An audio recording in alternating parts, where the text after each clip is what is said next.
Bom, vamos continuar, né? Aprendemos um pouco sobre classes e objetos, as ideias, né? Aprendemos a criar classes, a instanciar objetos de uma dada classe, a alterar seus valores, a criar métodos, a criar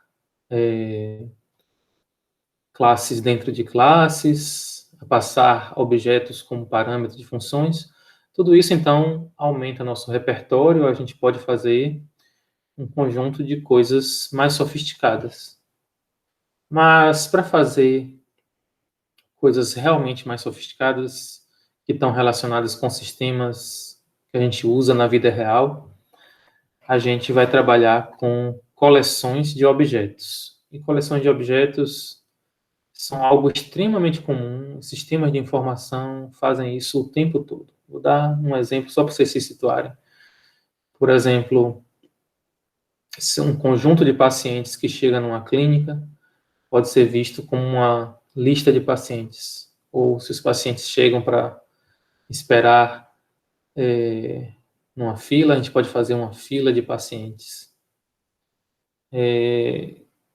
Quando a gente trabalha com, digamos, um cadastro de produtos dentro de um supermercado, né? A gente supõe que você vai fazer uma compra, né, no supermercado, você enche seu carrinho de produtos, e aí você chega no PDV, lá no ponto de venda, né, no operador de caixa, vai registrar todos os seus produtos da sua compra para gerar nota fiscal. Ali, ao registrar aqueles produtos, ele vai fazer o que na memória do computador lá do PDV, ele vai fazer uma coleção de produtos. Então, você vai ter lá os itens ou coleção de itens, né? Cada produto, né, cada item vai corresponder a um objeto. Então, a gente precisa, né, de uma estrutura um pouco mais sofisticada do que algo que carregue apenas um único objeto, né? Eu quero fazer listas de objetos, eu quero fazer filas de objetos, eu quero fazer dicionários de objetos, eu quero fazer pilhas de objetos, coisas que eu faria normalmente com números, porque a gente já aprendeu a usar listas de números, pilhas de números, mas que na vida real listas de objetos são muito mais usadas, fazem muito mais sentido, ok? Então vamos lá, vamos ver isso acontecendo, né? Como é que isso funciona em Python? Para criar uma lista de funcionários, né, a gente tem que criar a classe funcionário, né, e então a gente vai criar essa lista que vai estar, de certa forma, associado a essa classe. Como é que a gente vai fazer isso? Bom, toda lista, quando a gente cria ela inicialmente vazia, o processo é o mesmo, independe se essa lista é uma lista de números, é uma lista de strings, é uma lista de valores quaisquer, ou é uma lista de objetos, né, do tipo funcionário. A gente simplesmente cria uma variável e diz variável igual a colchetes, né? Ou seja, atribua a uma lista vazia a variável funcionários. E, obviamente, a gente tem uma escolha que a gente vai repetir essa escolha ao longo do tempo. Toda vez que a gente estiver falando de coleções, né, de listas e dicionários, a gente, quem estiver falando de listas de objetos ou dicionário de objetos, então a gente está falando de mais de um objeto, então a gente está falando de objetos no plural.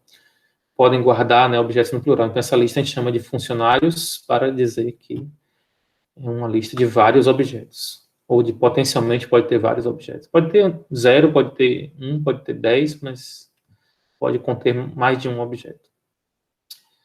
Para adicionar um objeto qualquer à lista de funcionário, basta passar o objeto. Tem várias formas de fazer. Ou a gente passa um objeto construído diretamente, né, dentro do append, ou então a gente cria uma variável qualquer, f é igual a funcionário, parênteses, passaria aqui o f dentro do append. Isso é uma forma de fazer, tem então, as duas formas, né? Mas como se trata de uma lista, a gente pode fazer vários appends, né? Então, append do primeiro, do segundo, do terceiro, do quarto funcionário. Eu posso fazer um loop para receber os dados de 50 funcionários, de 100 funcionários, né? E o que importa aqui é que a lista, a posição da lista, né, o índice da lista vai corresponder a um funcionário, a um objeto. Para cada índice da lista, eu tenho um objeto do tipo funcionário. Agora, para acessar um funcionário dentro dessa lista de funcionários, a gente vai fazer a indexação, então, que a gente faria, né? Como é que a gente faz lista, colchete, alguma coisa, né? A gente já aprendeu a fazer, né? Então, por exemplo, se eu quiser me referir ao primeiro funcionário que está na lista, eu uso funcionários colchete 0.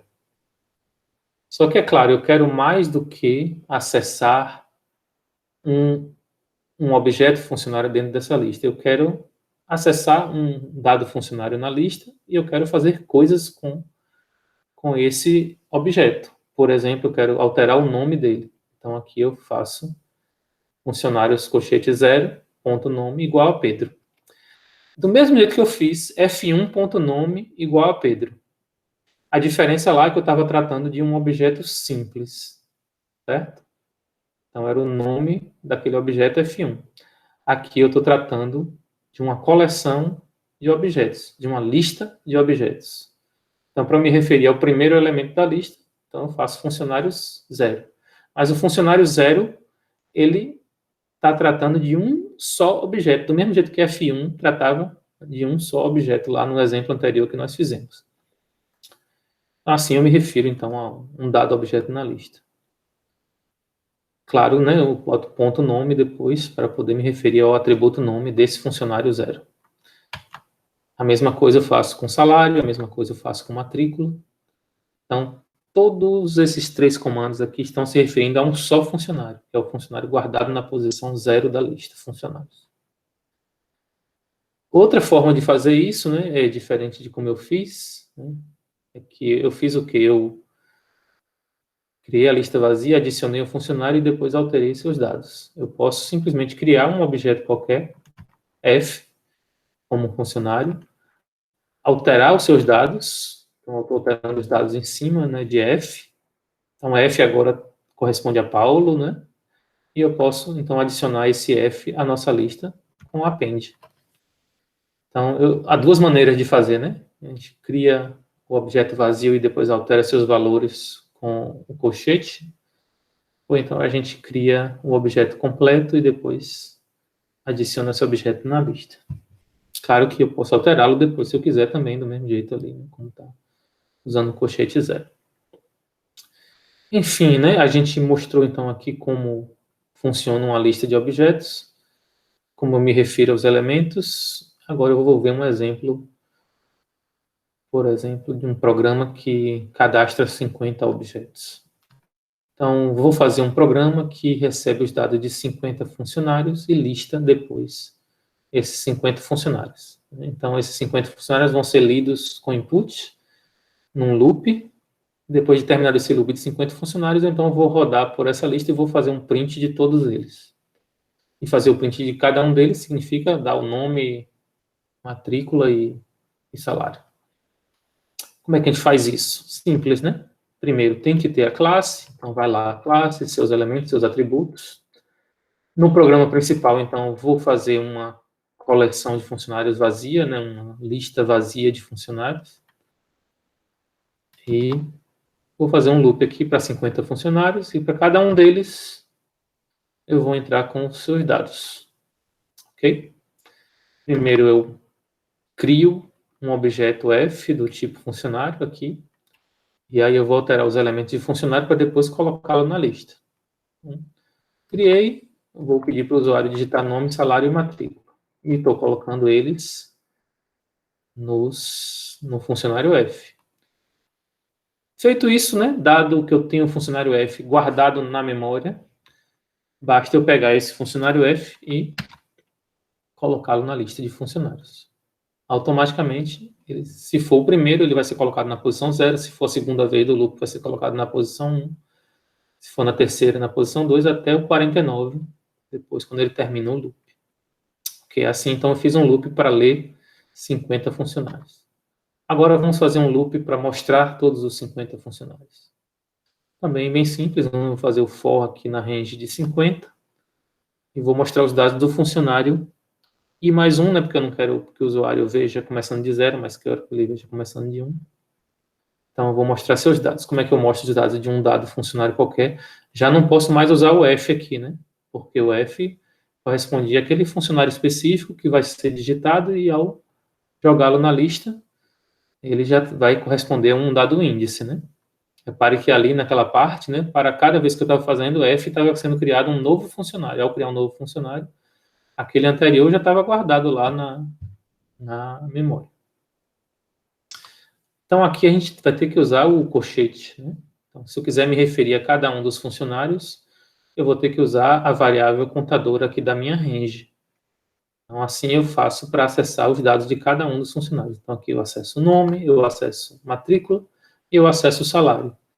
Funcionários, colchete I, nome. Funcionários, colchete I, matrícula. Funcionários, colchete I, salário. Com isso, eu rodo pelos 50 funcionários que eu acabei de digitar. Simples, né? Observe que esse loop segundo aí, ele está usando uma range, né? Mas a gente sabe que quando a gente trabalha com listas, né? Uma vez que a lista já está feita, eu posso fazer um for each, né? Para cada elemento na lista. E aí eu poderia escrever de maneira diferente. Em vez de usar o loop na variável i, eu faria um loop for each. Como é que ficaria esse loop? Olha só a diferença. Praticamente o mesmo programa, só mudou ali a parte de baixo. É que agora meu loop eu estou fazendo para cada funcionário na lista de funcionários.